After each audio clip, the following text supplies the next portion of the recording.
Received any, Chair. Just press this continue button. So the meeting is being recorded. It will be put on YouTube later on. Any declarations of interest anybody would like to give? No? Okay, so moving on the substantive part of the agenda, so that's agenda item 3, climate change and sustainable environmental strategy, pages 3 to 16 of your report. Brad, are you introducing this? I will do, yes. Are we ready then? Okay. Yeah. I think it's great that the Scrutiny Task and Finish Group is meeting to review our Council's position on environmental sustainability. The report you're going to read here outlines the Council's current record in mitigating for climate change and our progress regarding our carbon footprint. As part of our discussions tonight, this evening, I would like to propose that the target date for securing carbon neutrality for the Borough should be aligned with the government target of 2050. This acknowledges the government recognises that not all sectors can meet an earlier date, and as such our target should be credible. However, I do feel it may be possible to bring our council operation to carbon neutrality, if not the Borough, by 2030. The Council has produced a draft sustainability environmental strategy which outlines a range of actions that can be taken. We would be interested to hear members' views on the actions, including any areas where members think that we should be investigating. And I'd just like to now hand that over to Joe Halliday to present the document. Thank you. Over to you, Joe. Thank you. So yeah, if I can just talk members through the key points in the report, and then I'm happy if members have questions, if they raise them as we go through, because they're in quite distinct sections, if that's okay with everyone. So just a bit of an overview. One of the actions that this Task and Finish group's been given was to look at where we're up to in terms of climate change mitigation, where we've progressed in terms of our carbon footprint, and what actions we should be taking going forward. Members will probably recall that one of the actions that was discussed was the target we should have, and the government have set down this kind of national position in terms of the 2050, which Councillor Johnson referred to. I'm not proposing to go into any detail into that, but just kind of to highlight kind of the main reasons for that, in terms of the expectation is not that it's just the Borough Council, but then the Borough as a whole meets that target. And as it's been alluded to, one of the things that the government's kind of highlighted is that some businesses can achieve that, and it's quite a thing that they could do with some investment. Other sectors will be much slower to reach that target. And if we've got a borough-wide one, then we need to take into account all the businesses and the households and the people that live and work in our borough, and what we think is achievable. In terms of kind of where we're up to in that, there is, national information in terms of, in the reference to 1.10, there's a Commons Library research document that members can read for more background information, but kind of summary is to be achievable and also affordable, because that's the other aspect we have to look at, is how much money does the Borough Council want to invest, and how much do we expect local businesses to invest into reducing carbon usage and energy efficiency. The whole raft of things that we can consider. Obviously they all come with costs, so that's an important factor that the Scrutiny Committee tonight might want to come and take into consideration. Your thoughts and views on costs, and should we be prioritising this in line of the target we wish to propose. Do you want me to move on to a bit about our current progress in terms of the carbon footprint? I think what would be useful, Joe, is if you can just tell us where you've got to in terms of the numbering on the pages, i.e. sections? Oh, right, yeah, sorry. I was just summarising the 1.6 and 1.11. Sure, because you want to take questions. So at the end of the section that you want to take questions, if you just highlight that to me and I'll go to members. Yeah, okay. Do members have any questions now about that, kind of where we're up to in terms of national target, or is it pretty straightforward in terms that the government have set the 2050 target? I think that looks all fairly Silent straightforward. acquiescence, yeah. Yep. Okay. If it's all right, then I'll move on to 118 about the carbon footprint. So members who've perhaps sit on this committee for previous years may be aware that we've been doing carbon emissions monitoring and doing an annual report to local government now for quite a few years. The title of it's changed, but fundamentally it's the same kind of ethos, as in you reduce your energy usage, you reduce your carbon usage there, and the wording changes, but fundamentally it's the same kind of thing. And we talk about greenhouse gases in some years, and other years it's decarbonisation, sustainability. They're all words that summarise the same kind of work that we do. So it's 120. There's just a small table that explains our CO2 emissions going back to 2012. So you can see there our gas emissions coming down, and the second chart shows it by sectors. So is it industrial, is it domestic, is it transport, them being the three kind of key sectors that the government defines and records the CO2 by. I think one of the things that perhaps I'd highlight is that as the years go by, it gets perhaps a bit harder to make savings. So going back to 2012, I remember having a plan that we had payback periods of 2-3 years.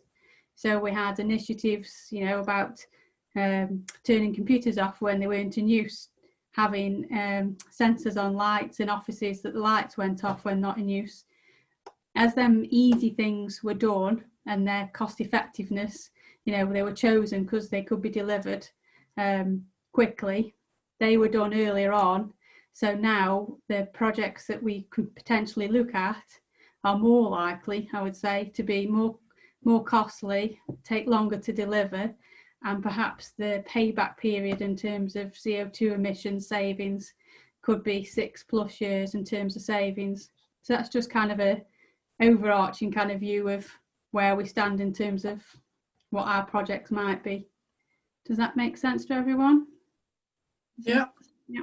It does. Let's just clarify, Joe, the table that you're showing, that is for the entire borough, isn't it? Yeah, these are borough emissions. So are you going to go on to talk about, because that's quite an impressive reduction over that time span. Are you going to go on to talk about what the key drivers are?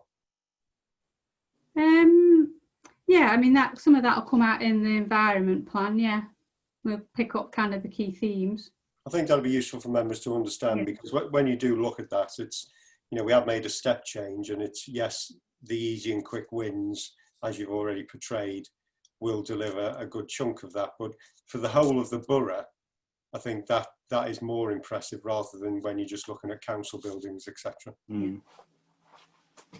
Okay. I'll perhaps touch a bit more about this in then the next section then. So if I follow on to do a bit more about the Borough Council's savings. So there's reference there to where our reports are published online and in section 122. But I think section 123 is quite an interesting one for members to be aware of. So in terms of the carbon emissions and reducing them, there is actually a national methodology that sets out how you should go about it and how you should calculate it. And they break it down into 3 kind of headings. So the first one is things we do that have a direct effect on the emissions from gas usage. So anything that we've got in our buildings or council fleets, for example, that is using the gas, and that's what they call a direct emission scope 1. Very similar then. Scope 2 is about electricity usage from our direct usage. So the example there being street lighting. And then the third one, which is a bit harder to quantify and is a bit more of an estimate than an actual, is where we're doing something that's part of our operational kind of working, but there is an indirect emission. So we could do some work with partners, you know, about getting people back into employment, and they could have people travelling all around the borough. It'd be very hard for us to know about people's commuting and travel times. We can record it for our own staff by our mileage, you know, records, etc., and where people live. But if we're doing projects with third parties or contracting with third parties, that scope 3 is very much more of an estimate than a factual one. If you go down to section 125, you'll see though that we do put figures in each financial year for them 3 scopes. So again, just drawing out key changes. So you'll see on the top of the table on page 9, Castle House. So for example, in 2018-19, we had a figure there of 61 tonnes for the old Civic. When we moved to Castle House, that isn't our building, it's a county building. So then that changes into a different category. So there are things that do change that aren't a direct comparable, but we do try and take into account with estimates. So that's a overview really of our carbon performance to date. Again, just to reiterate, some of them are calculations, some of them are estimates. Thanks, Joe. Members, any questions on that section? I'm just curious what the guesstimate is on Castle House on emissions compared to the old building. Do we have anything at all to go on? Oh, I'm not sure we do, to be honest. It'll be a lot better because it's a lot more efficient building, and for the space per occupant, we're well, putting aside COVID spacing, 2 metre social distancing. If we weren't doing that, if we were operating under normal circumstances, then yeah, I think we have about 10 people to 6 spaces. So that ratio would be what you'd use. Yeah. Plus an additional bit for it being an efficient building with a modern heating system, you know, modern air ventilation compared to the Civic. Yeah. Thanks for that. Yeah. Holland? Thank you, Chair. Only to echo what Joanne said about the new building and the designed inefficiencies. I'm sure that now the ventilation system isn't full of spores. It is now much more efficient and is going to be more efficient years into the future. So it should be possible for the County Council, as the owner of that building, to provide some figures. But from our perspective, one of the key drivers behind moving out of the old Civic offices, I seem to recall, was an expectation that the maintenance of that building and its efficiency the cost was rising and the inefficiency was rising at the same time. So I would expect that it's a good news story if we could put some figures to that. Absolutely. Can we just log that for the minutes, please? And we'll try and get some data behind the improvements in moving to Castle House. Any other questions from members on this section? No? Okay, Joe, if you'd like to move on, please. Yes, if I move on to section 135 onwards about the Sustainable Environment Plan.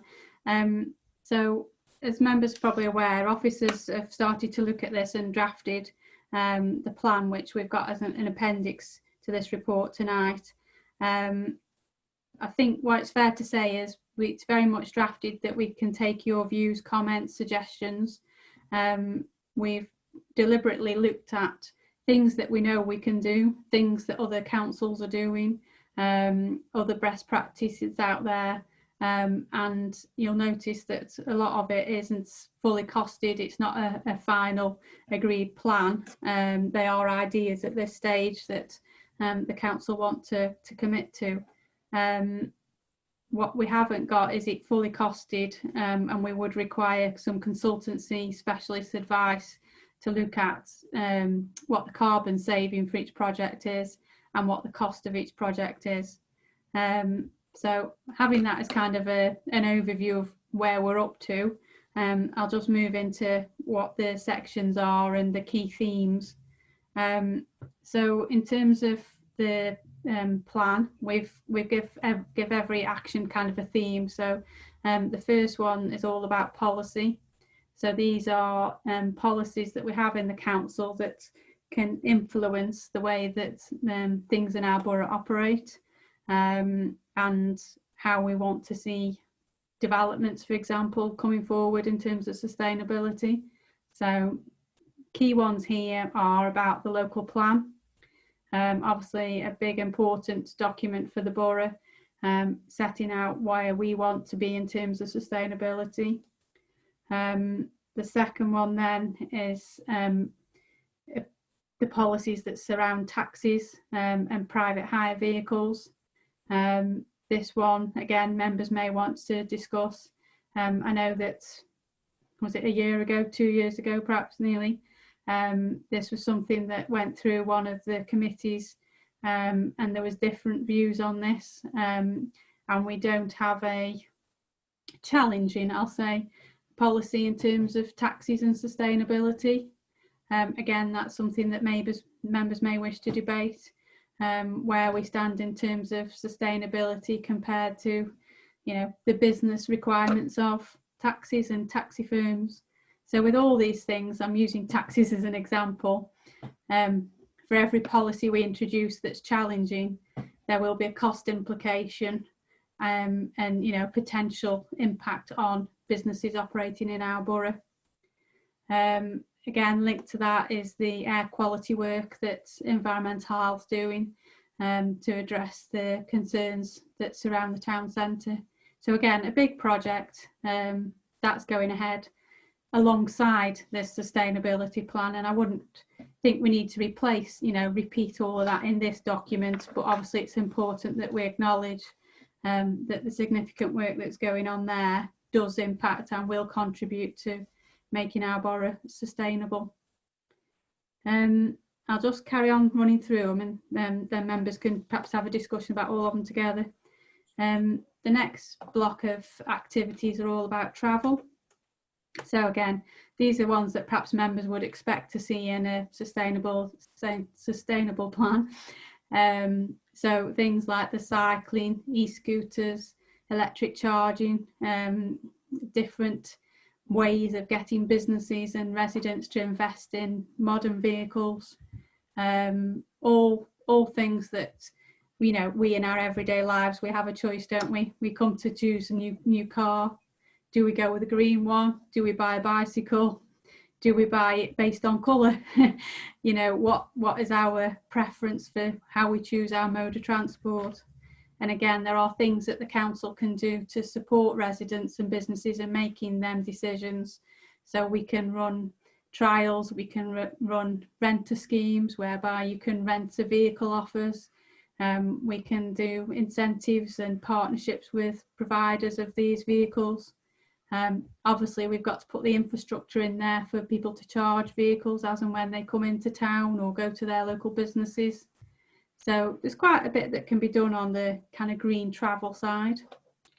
And there is some national funding out there to support it, which we could bid through. Then in terms of assets, the next section,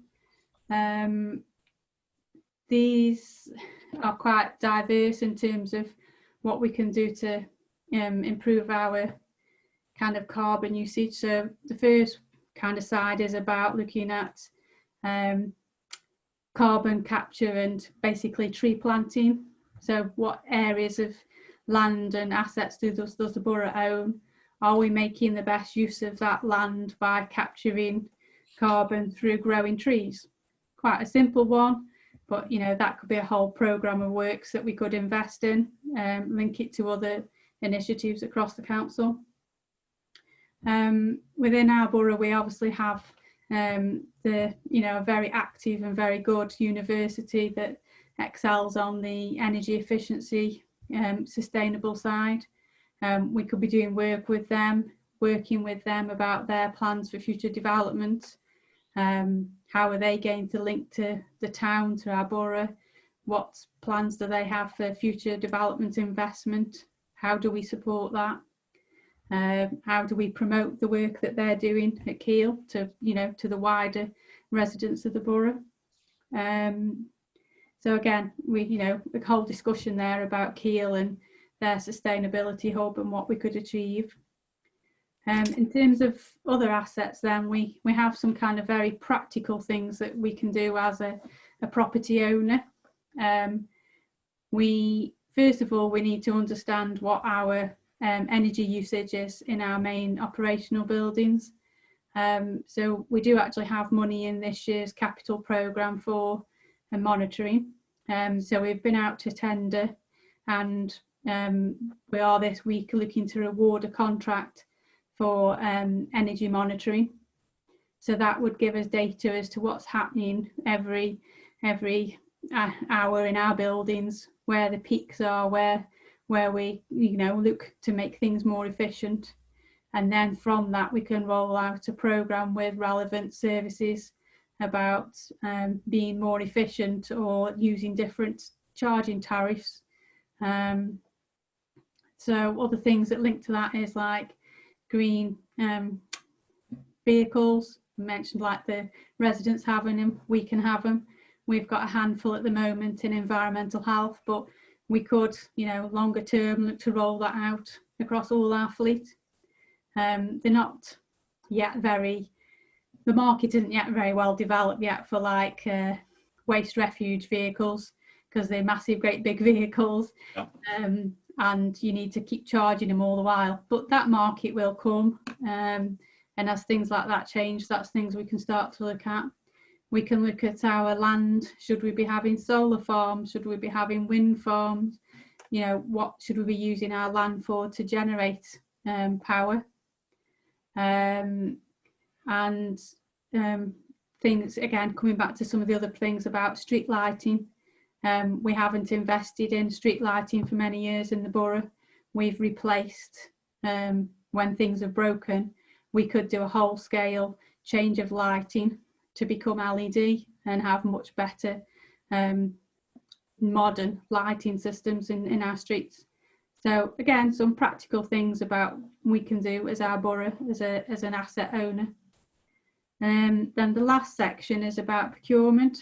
So making sure that the businesses that we buy from and goods and services, they are provided by businesses that highlight sustainability as a key objective of their company, and take seriously that they take into account travel miles of the goods that they're postage and packaging to us.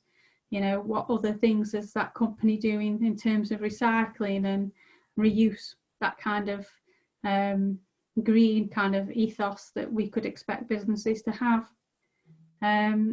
So there's then 4 kind of key headings in terms of which we've looked at as officers, but I'm open for a discussion now as to if members want to discuss particular ones, if we look at the action plan, or have an overall discussion.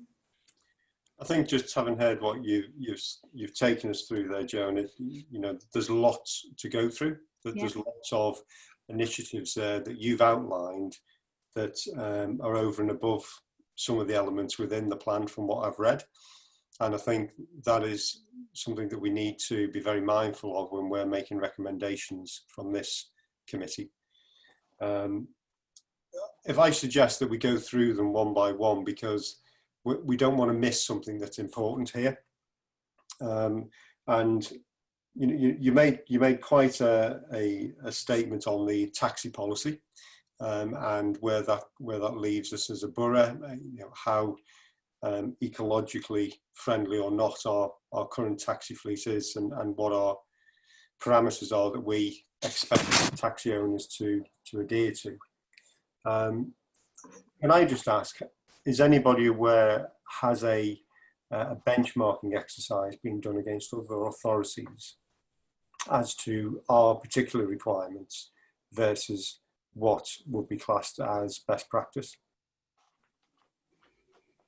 I'm only aware of the original work that went on as part of the consultation 18 months ago. I don't think anything else has happened, but I might be wrong. Okay, well, Councillor Holland, then Councillor Fear. I think it may be enlightening for Councillor Fear to go first on this one, Chair. Sorry. Okay. I'm more than happy to take Councillor Holland's kind offer. I'm not quite sure why that is the case, but never mind.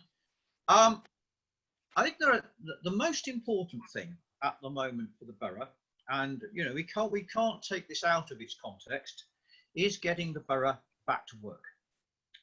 We've got the problem with the virus at the moment, and what worries me about if we start to take a hard line on taxis, particularly if we don't have bus services late at night, is there's a lot of business in the town centre which is on the brink, and we must not push any of those businesses over through this sort of stuff. Jobs are the most important thing. We can have a sustainable planet with nobody on. That will be awful. It will be vile. What we need are people who have jobs, and that needs to be at the top of our priority list. Now, whether we can lean on the bus companies to provide more services late at night to take people back home again is a very interesting question. First Now, my understanding is not up for sale anymore. They've had a change of CEO. They've had a big change of direction. They may be open to that sort of thing. But I would say myself, if we want to look at that sort of sustainability, let's go there, and let's make sure that the nighttime economy and the jobs that go with it, and that's what I want to underline all the time, the jobs that go with it stay in this borough. We need jobs as we've never needed them before in recent years. Thank you, Councillor Fair. Do you want to add anything, Councillor Holland? Well, I was absolutely correct that Councillor Fear would be enlightening, and I think that strikes the right tone. I would associate myself with Councillor Fear's remarks. In terms of the item that we're looking at specifically and taxi policy, I think the natural benchmark for us is the city next door, Stoke-on-Trent, and when we are looking at making refinements or changes to our licensing policy, particularly when we are leaning heavily on the licensed trade to adopt cleaner or greener working practices, we need to align ourselves with other local authorities in the immediate area, and the conurbation, I think, needs to work closely when it comes to licensing. And I know that's happening already. I did see at the very beginning of the meeting, Councillor Sweeney popped up, but he seems to have left us now. If he was still with us, he might have some words of wisdom on taxi licensing. Okay, well, thank you for that. It's, I think just going back to what you said, Councillor Fear, and that's a really important point. Absolutely, jobs are more important than anything, particularly in the situation that we're in now. But we've also got to bear in mind that this is a 30-year plan. So, we're going to be out of that in X number of years. And we don't want to have eluded ourselves of the ability to move forward at the appropriate time, is my view. So I hear what you're saying, and I totally agree with what you're saying in the short term, but I think we need to have that information ready for us and update that in a timely fashion as we go through the next, 3-5 years, so that we can be sure that we've actually got a plan in place and making sure that we're not falling behind the times. So I think that's the point that I'd make in response to what you've said. Any other members wish to speak on taxis? Councillor Reddish? I think I would want to echo what you said, Councillor White. Yes, I take on board very much work comes first, but I would also say that we need to be very mindful that climate change needs to be addressed. So I would say it was almost equally as important, and there is a balancing act, but I think we don't lose sight of what we can do on taxi policy, etc., because of our work COVID situation. I would want to do both.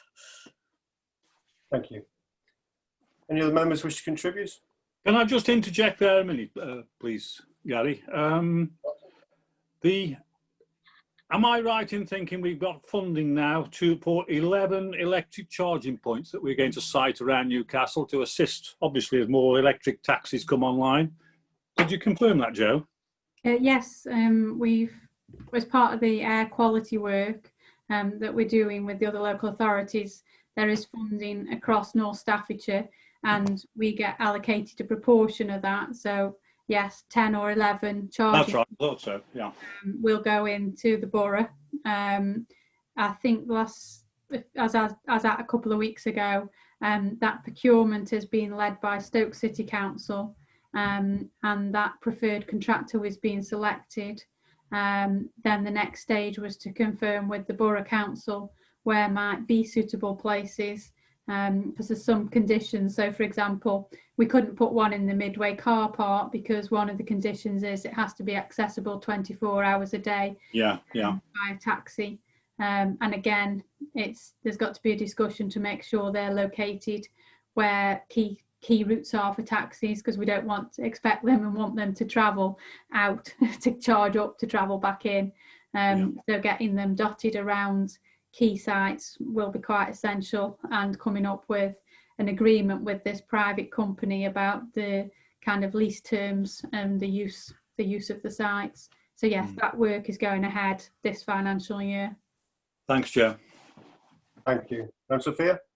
Yeah, if I may, Mr. Chairman, just a point about those points, which are no doubt a good thing.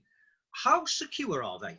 Because what I wouldn't want to see is us invest in these things or have a deal with a private company, and then tragically that you only need one rotten apple in the barrel to make things go wrong, and see them vandalised and generally smashed up. You know that.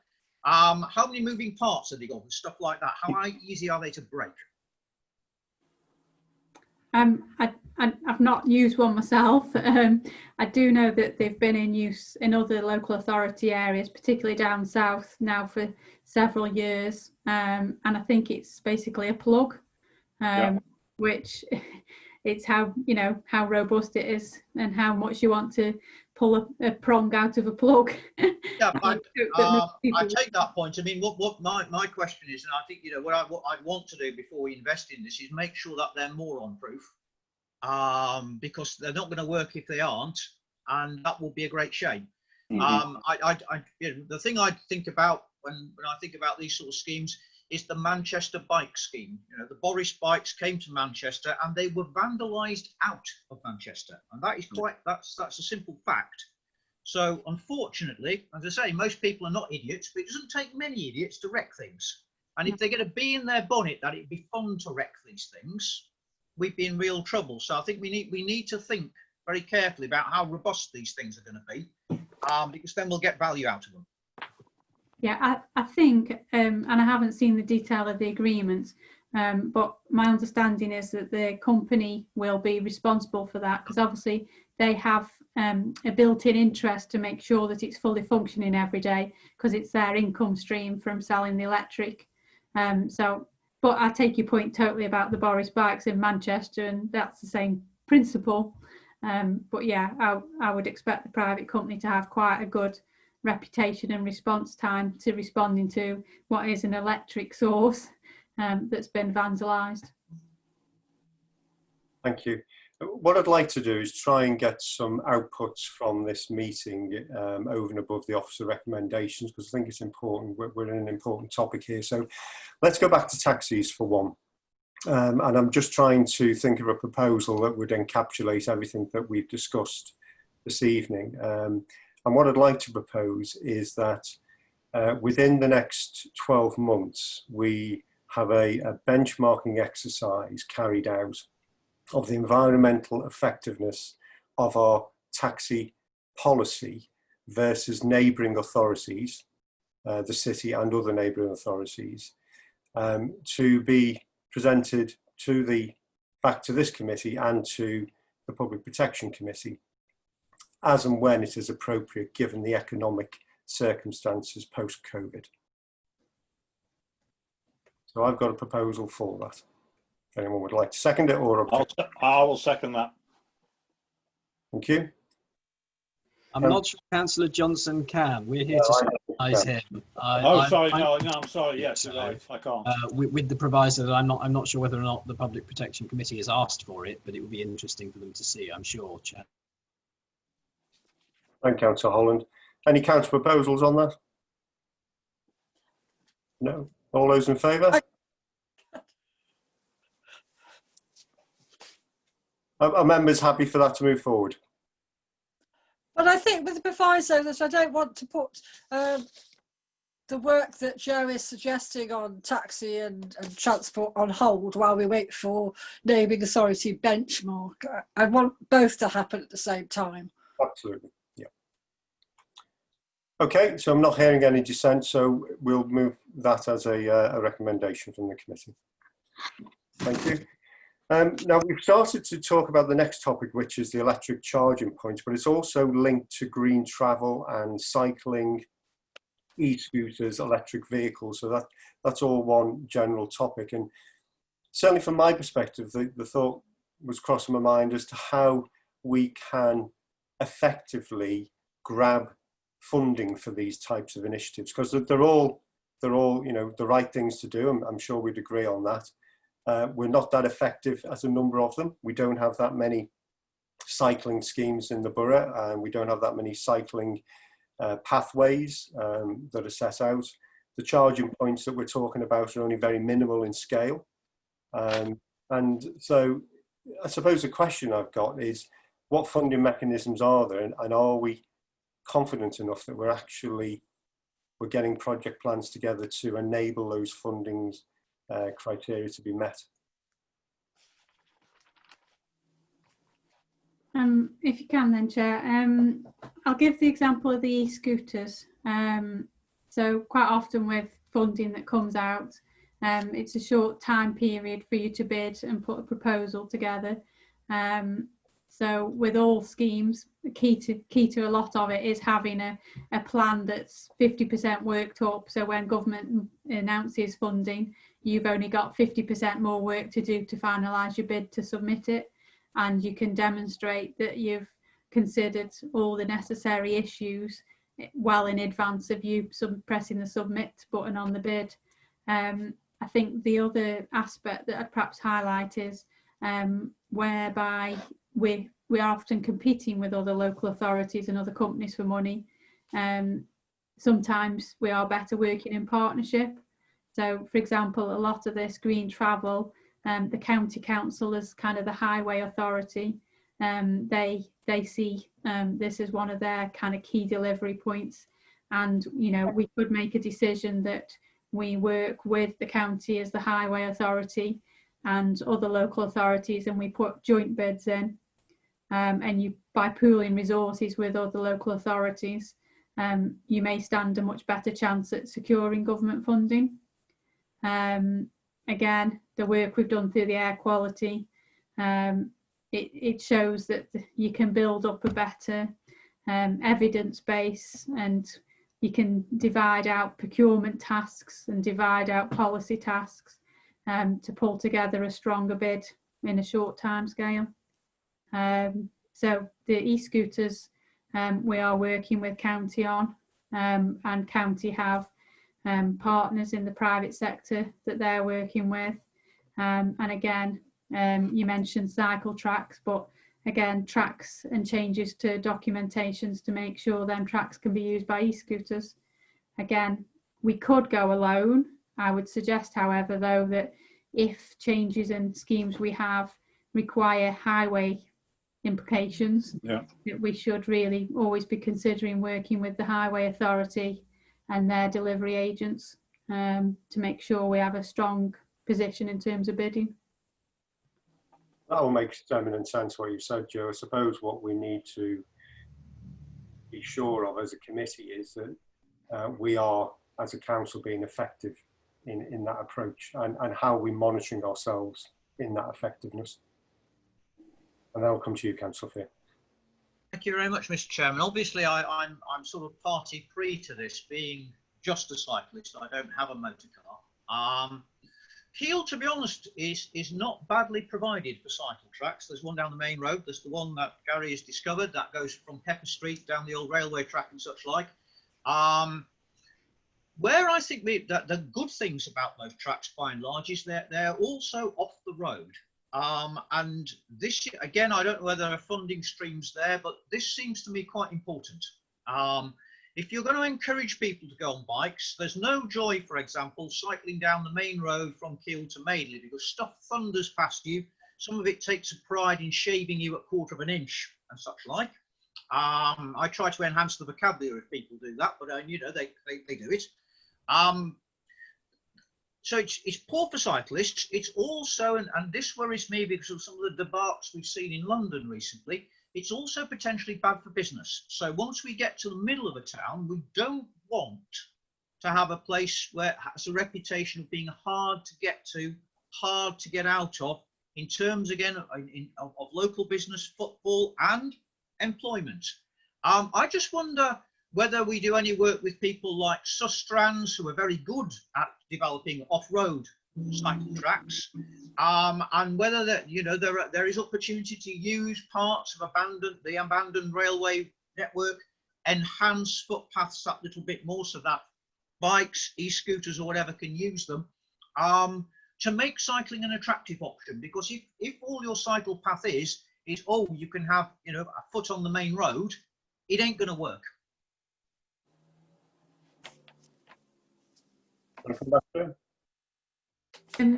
Yeah, thank you, Chair. Yeah, we have done projects with Sustrans and other providers like them before. I know they've been involved particularly in like the more recent town centre signage schemes, looking at ways to encourage people into Newcastle town centre and access off the ring road. Again, you either love or hate ring roads, but a lot of people do see them as a barrier into town centres. So yeah, definitely something that we could actively look into in terms of reigniting partnerships with Sustrans and others to help us. The county use these agencies as part of their kind of green travel policies and plans. So yeah, we can link in with them. Just for the uneducated, what is Sustrans, please? It's a pressure group. It's an well, it's not an acronym, is it? It's a crushed word for sustainable transport. But they develop the so-called national cycleway routes. So sometimes mysteriously on the blue signs it will say Route National 3 or whatever, and that's the Sustrans route for around the country. Right. And are they mainly off-road, as you've? They try very hard to be off-road, and I personally think if you want cycling, that is the way forward. Absolutely, absolutely. Anybody contribute to this part of the debate, or can we get a proposal on this? No, I mean, I think in what we've heard and what we've discussed, then clearly moving to a sort of scheme that's being described through Sustrans and off-road cycle schemes is a really important one. I think we're all agreeing with that from what I can see. And how we can link that also to the use of e-scooters, etc. It will only enhance the capability and take people off the road more and take cars off the road. So if we can put that forward as a recommendation, that the council actively engages in that approach and reports back to in 12 months' time. Is everyone content with that? Okay. Any other points in 1.38 that people wish to make a contribution on? There's air quality, there's procurement, and there's assets. I think here actually we can usefully run two things together. So certainly I think in terms of procurement, we should be aiming to buy local wherever we can. Not only is that a good thing per se for the remit of this group, but of course it's a good thing for the local economy as well. So wherever we can, we should be buying in Newcastle, we should be buying next door and not buying from miles away. Manifestly, there's a trade-off there. Sometimes, we're not helping anyone if we buy very expensive stuff, which is no better than stuff which can be got better value for money elsewhere. But where we can, I think we should have a policy of buy local. Sounds definitely sensible. Does anybody have any other comments against that? No, I can see everybody nodding, so we'll add that as a third recommendation. Thank you, Councillor Fear. Anything else on 1.38 anybody wants to contribute to?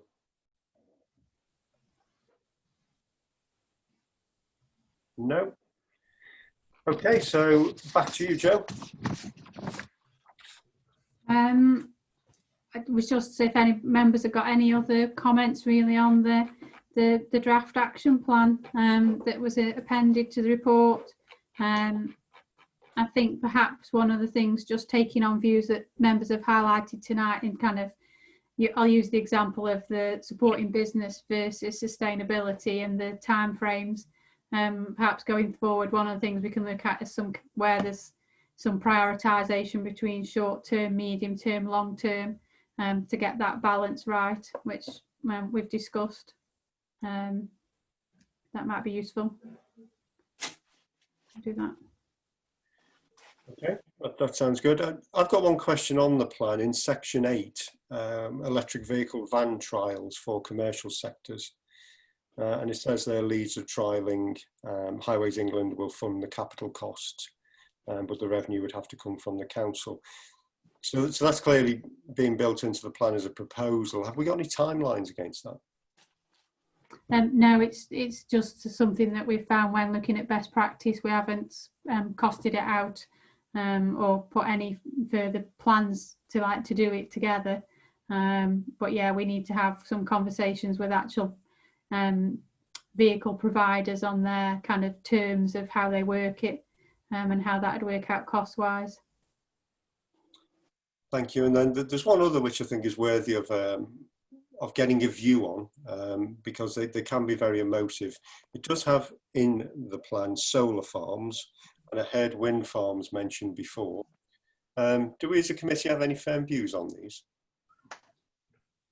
Well, I have firm views, Mr. Chairman. Whether they're the views of the committee, I don't know. Can you give us your views, please, Councillor Fair? Well, I think wind farms are a disaster. They're a form of visual vandalism, and they're also remarkably inefficient. Yesterday, I went to Rill, which was very splendid, particularly the miniature railway, which I enjoyed enormously. And I looked out across the sea and I saw an enormous wind farm and not a single turbine was turning. This, in my opinion, it's expensive gesture politics of the worst sort. And there are many small things we could do which will be much more helpful, much more effective. And do you have a view on solar, Councillor Fair? What's on the top of Castle House? Again, these things are ugly in the countryside, and if they can make a contribution, we should try and make that contribution in places where they will not be seen. Mm-hmm. When I go to the countryside, I like to see green fields. I don't like to see big black shiny blocks of stuff. Thank you. Any other members wish to contribute on this topic? Councillor Rose? I suppose I ought to put something of an opposing view to Councillor Fear's, but in a gentlemanly fashion, that I think that there's probably fairly good evidence that the wind farm at Rill does, in fact, provide quite a decent amount of output in terms of the size, and also isn't really comparable to anything we do in Newcastle anyway, because we don't have any sea and we don't have that much land. And I love to see greenfields too. And using alternative energy sources means that there's a more likely chance of me and my children and their children being able to see those greenfields in the future. So you have to balance, what did you call it, Councillor Fear? Geographical vandalism or something like that with the sustainability of our our countryside going forward. Thank you. Any other members wish to contribute? I think I would echo Councillor Rout's comments. I look at those real wind turbines regularly. It's the view I see from a property I have. And I think they are an asset on that line. I certainly don't think they're vandalism. And I think they, the more we have, the better. So I would certainly have the counter view to Councillor Fear, I think. And I think they are one of the ways forward to helping sustainability and climate change. And we very much need to look at the next generation, not just this. Thank you. Next generation, if I may, Mr. Chairman, there was a lot of talk once at Keele of developing a sort of turbine which was almost entirely vertical. Yeah. And therefore far less of an eyesore than the sort of large windmill arrangements we have. And again, in terms of vandalism, I would simply point you to parts of Spain I know which have been completely wrecked in this way. But if we could see with Keele what's going on, whether they've ever got anywhere with these turbines which are vertical and simply spin around the pole, that I think would be very encouraging. Always first generation stuff can be improved, and it seems to me that what was going on at Keele there was very much in the way of ameliorating this sort of problem. Thank you. Councillor Holland. Thank you, Chair. I probably agree more with Councillor Fear than I do with Councillor Rout or Councillor Reddish as regards the merits of particular forms of renewable energy. Certainly onshore wind, I should say, is extremely inefficient for the investment that goes into it. There are better ways. I am myself a vigorous enthusiast for nuclear energy as a way out of fossil fuel-based economy. But tragically, I can think of nowhere in Newcastle that would be suitable for a full-scale nuclear reactor. So I would echo what some other members have said about Keele. Now, it's in the draft document we've got as well. Keele University does a tremendous amount of work, research, as well as practical things in terms of this sort of energy future business, and they've got a number of things that they are doing that we could probably benefit from asking questions. I don't think we can take credit for the work that's being done at Keele, but we can certainly benefit from it, and it is worth asking them those questions. So if there is something positive that the authority can do, it can say, what is the outcome of the research that Keele is doing into renewable energy? How are they getting on with that solar farm that they got permission for that had more cameras than solar panels, I think, looking over the site? And what are the outcomes of the Smart Energy Network demonstrator, which is the phenomenal piece of engineering that ties it all together, and if anything, makes their estate more efficient to run, regardless of where the energy is coming from, whether it's coming from the grid or whether it's being generated on site. But there's a tremendous amount that we can do without straying into the policy area of agreeing to sign up to solar farms across the borough or to plant wind farms in the rural area. And I think we can be sensible about this. There are ways in which we can promote a sustainable future and renewable energy without ourselves having to plant these things in the ground. Sorry, that was a bit of a ramble. No, it was very welcome, thank you. I think it was important that we just had that debate because I wanted to draw it out rather than just let it go into the plan and not have the discussion, because it can be quite emotive.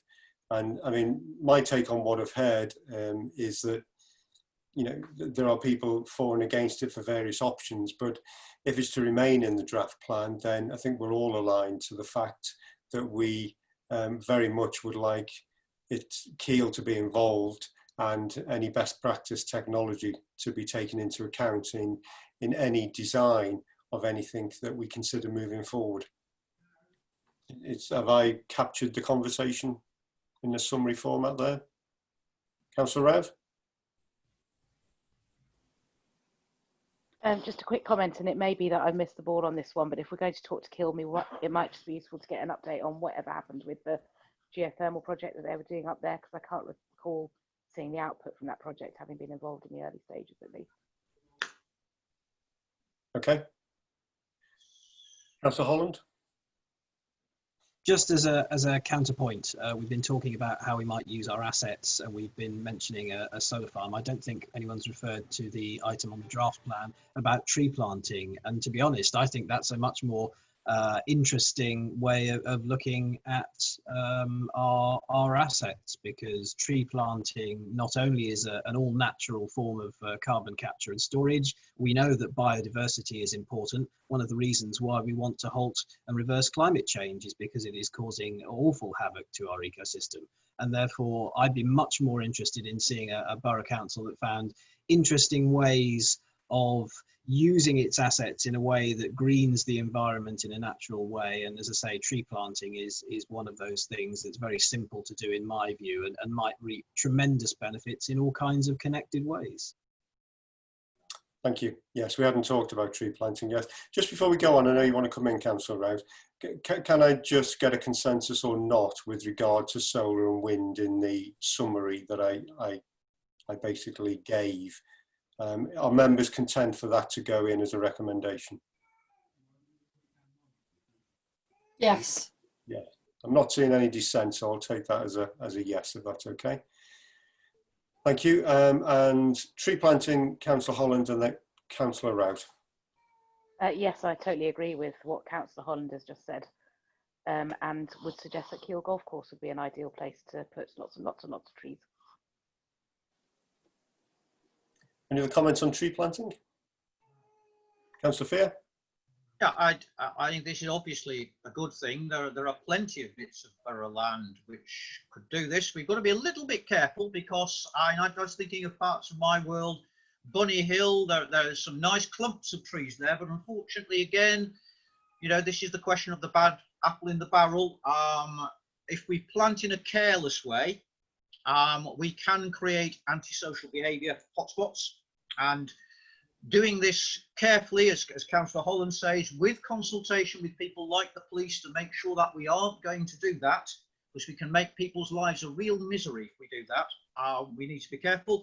The other good thing, of course, is that what we can also do here is make sure that we plant lots of nice local species to keep the invasive stuff like the sycamores down a little bit, so that we can have sort of Staffordshire trees, if you like.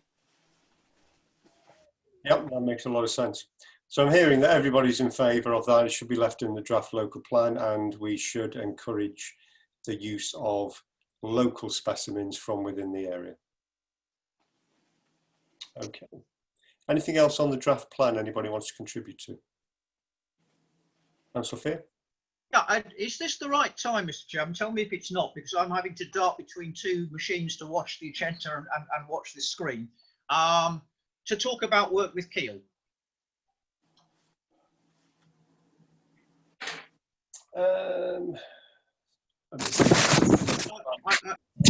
This may be pie in the sky, but I was going to talk briefly about toilets. Well, at the moment we're on section 3, which is the climate change sustainable. No, in that case, it's not, is it? I apologise. As I say, I'm darting between two. I've got a tablet just by the side of my laptop, so let's leave it for now. Okay, so basically we're now concluding the draft plan. Has anybody else got any contributions on this before we move off the draft plan? No. Okay, so we can move off section 3 now to any other business. Councillor Fee, if you'd like to raise that. Well, this is actually going up to the old home farm site, which I remember from planning and the trials of having it listed and delisted. I expect Councillor Reddish can remember these exciting moments as well. Being quite impressed going up there and going to the gents and discovering that the gents have water-free urinals.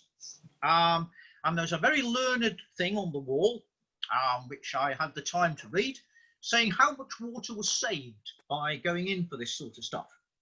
And I don't know, I mean, obviously it's not going to apply in quite the same way in the ladies, but it was an odour-free experience, which surprised me.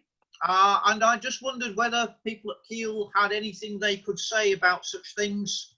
If we can save an awful lot of water for a cheap game, and again, you know, there's a trade-off there, but if these things can be installed in a way that doesn't make them stink, but saves an awful lot of water, that might be again something worth thinking about in our own buildings, in public loos and such like.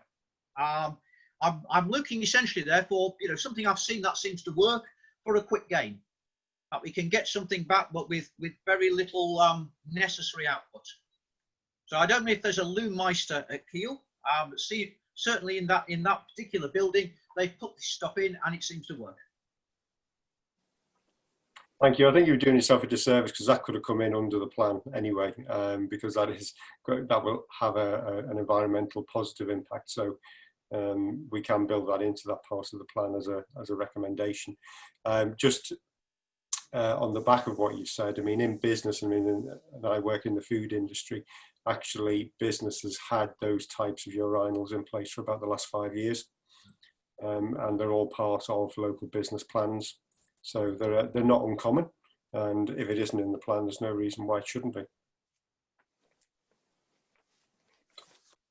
Okay, thank you. Any other business, anybody? Councillor Rouse? Just to build on that from the other side, which is girls' loos, women's loos, if a recommendation may want to go in to look at water-free and other water-saving devices for use in lavatories. Because water-free wouldn't work, but there are other ways to save water. Absolutely. Yeah. Business, anyone?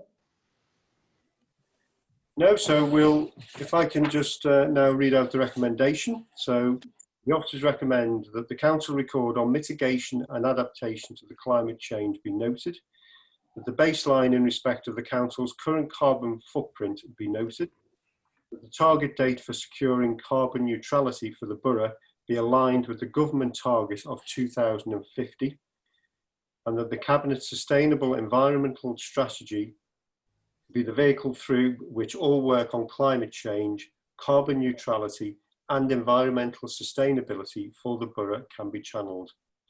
To consider the initial proposals in the draft sustainable environmental strategy and to make recommendations for other areas of work to be explored.